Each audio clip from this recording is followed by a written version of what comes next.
To a close. Good morning, Humanity Church. How you doing? Good. It's so good to be with you. I love the rich conversations that are happening as a result of this series that we've been up to. And I got to tell you, it's been cool to hear some of the things that have come out of this. In fact, there was a person even in our humanity group this last week that as they were talking with, realized they're like, oh, I want to lead music for kids. And it was like, awesome, that came out of this. And so we're going to have new kids music leaders. It's going to be great. So all kinds of good stuff. All right, dear 2022. Your personal happiness is actually not God's priority. In fact, it might not even be in his top 10 list of priorities. Now, I know that for some of you, you hear that, and that might be incredibly depressing. In fact, that might be incredibly disturbing. You might even be asking yourself, why on earth am I here then, if God is not interested in my personal happiness? And here's the thing, it's depressing and it's disturbing to so many of us, mostly because we live in a culture where our personal happiness is paramount. In fact, it is the end-all, be-all of everything, where our personal happiness dictates almost every single arena of our lives. It determines what we're going to do and what we're not going to do. If it doesn't make me happy, I'm not doing it. If it does make me happy, I'm going to do it regardless of the consequences or the costs. It determines who we are willing to be in relationships and who we cut out of relationship. Because if the relationship is not personally fulfilling or doesn't do it for me or no longer has the flair that I was hoping for, I'm out because I'm not happy anymore in the relationship. Happiness now determines our ethics and morality. That if it makes me happy, it must be good and moral. If it doesn't make me happy, it cannot be ethical. In fact, it's probably abusive and dangerous. If it doesn't somehow make me happy in the end. So right and wrong even is now determined based on how it makes me feel in the moment. If it makes us unhappy, we're either going to do it or not going to do it. It determines so much of our life today. And because this worldview is something that we are just swimming in, it is circling around us, it is constantly informing us through all kinds of avenues and outlets, that we assume that because the world around us is informing us that our personal happiness is paramount, that it is everything to everyone, that God also has the exact same view about this. That we assume that God is interested in the exact same thing. So it moves from, hey, I really only invest my time and energy into things that make me happy, to God would never want me to invest my time and energy into things that make me unhappy.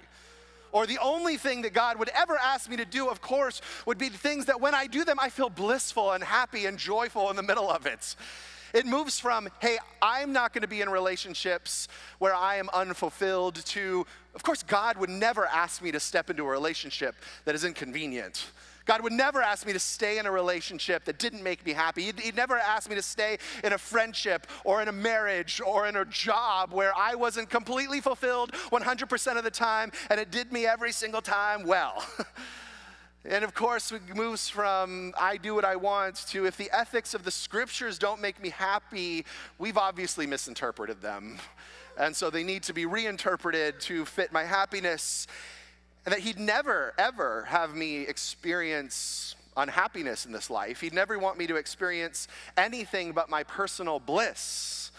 And so we look at God now like a personal curator of our happiness, like a concierge for our lives, informing us of all the beautiful things that he wants us to do so that we can get the satisfaction out of life that we deserve. Now, I don't say this as someone who's accusing. I say this as someone who recognizes it in myself, as someone who says, oh, no, I get this and how easy it is to fall into this. And I usually have two tests to inform me if I have made out God to be my personal happiness concierge in life. And the first test is this, is that if I find myself in chronic and persistent complaints about who God is and what he's doing, if I find myself constantly complaining about what God's doing for me or not doing for me, about what he's doing in the world around me, it informs me that I have set up God in some way to be the concierge of my happiness. When I find myself mad that he has done something in the world or in my life, or he hasn't done something in the world, or he hasn't done something in my life, I find myself already stuck in that place. And it's usually connected to some circumstance that if he did or didn't do this, it's connected to something that was going to make me happy or something that's happening that is making me unhappy. And I find myself saying, God, why aren't you fixing them? Or God, why aren't you changing the finances? Or God, why aren't people showing up the way that they're supposed to? Or God, why is my life the way that it is? In fact, when it's boiled down, this complaint is basically saying we don't like the way that God has established the playing field of life that we found ourselves in. That he should have done something differently because whatever he's doing is not very happy. David in the scriptures did a lot of complaining, which is one of the things I really like about the Psalms, is when you read through the Psalms, he's constantly like, God, where are you? Why have you done this? You clearly messed up when you didn't show up on this battlefield or when you allowed my enemies to overtake me in this area. I love that he's in a constant, honest conversation with God. But what I love about David is that even in his complaints, his arc of his conversation goes back to, and I get it. Your God and your ways are higher than my ways. But see, it's the chronic complaining that actually reveals the heart. See, because at the heart of it, what it actually says, if I was God, I would do things differently. If I was in control of this, I would completely rearrange the furniture here in a way that would make me happy. And so that's the first test that I find myself in. Actually, the second test is actually quite interesting because the test that informs me that I have found myself in a place where I've set up God to make my life happy is that I actually don't struggle with any of the ethics or the morality of the scriptures. There's actually no struggle left in the things that he's asked me to do because I have either excused or interpreted away anything that would impede my happiness. That God would never ask me to do something or to refine my life in a way that would impede upon my happiness. Let me just tell you, I know I'm not supposed to say this as a pastor, but there are things in the Bible that I don't like. There are things in the scriptures when I read it and I instantly go, that shouldn't be in there. That he should not have set up life this way.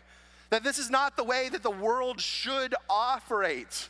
See, because here's the thing, when you read through the scriptures, what they often give is incredibly inconvenient guidance for life.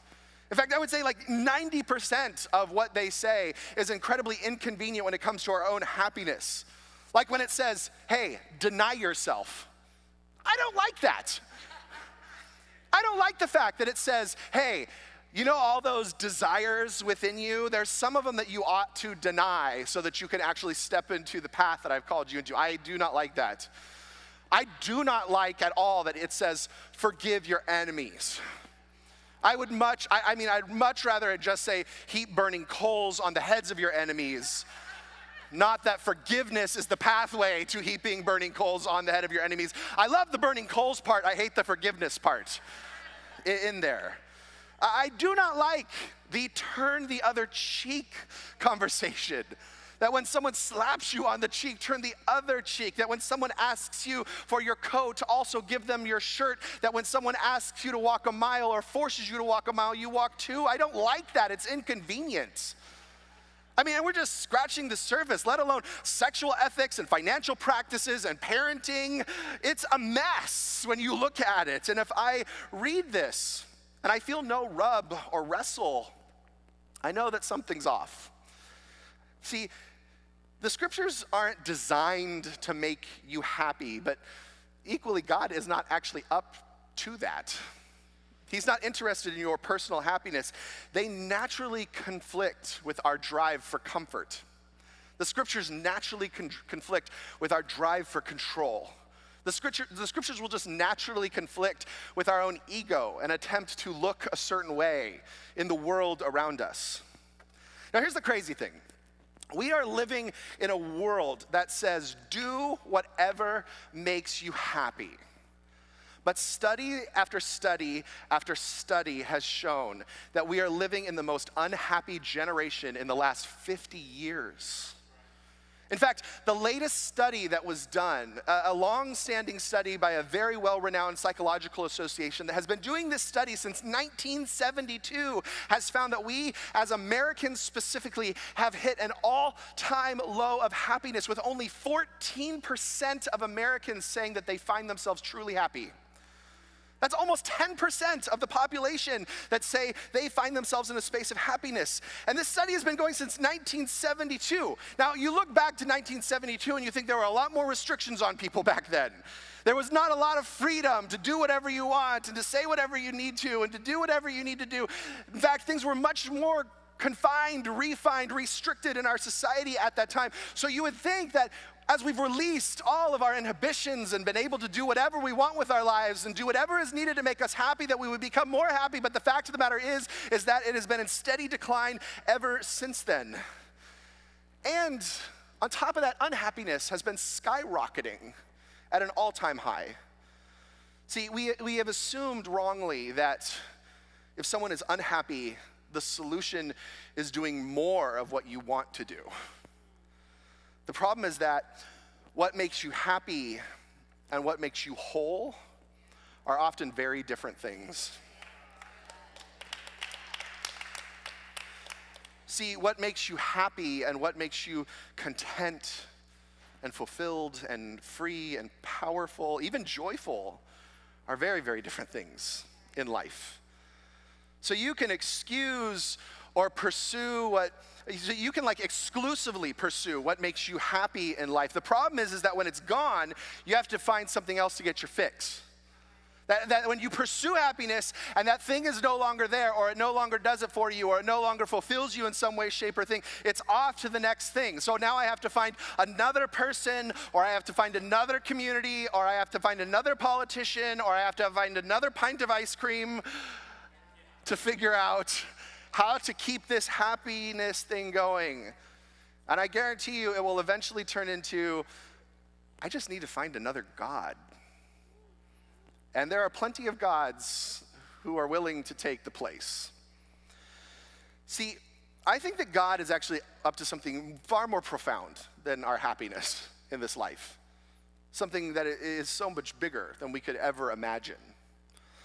In 1 Peter chapter 1, verse 6, it says this: "In all of this you greatly rejoice, though now for a little while you may have had to suffer grief in all kinds of trials. These have come so that the proven genuineness of your faith, of greater worth than gold, which perishes even though refined by fire, may result in praise, glory, and honor when Jesus Christ is revealed. Though you have not seen him, you love him, and even though you do not see him now, you believe in him and are filled with an inexpressible and glorious joy. For you are receiving the end result of your faith, the salvation of your souls." Juan mentioned TikTok. I watch a lot of TikTok, which makes me happy. And if you've ever spent hours on TikTok, not that I have, but if theoretically you have, you'll find that you find yourself in various communities of TikTok. You'll find yourself on wine TikTok or knitting TikTok or gardening TikTok. And for a while, I found myself on rock tumbling TikTok. I don't know how I got there, but I found myself there. And it was quite fascinating because these people who do rock tumbling would take these rocks that they would find outside, and they were nasty and dirty and gritty, and you would look at them and think there's nothing special about these rocks.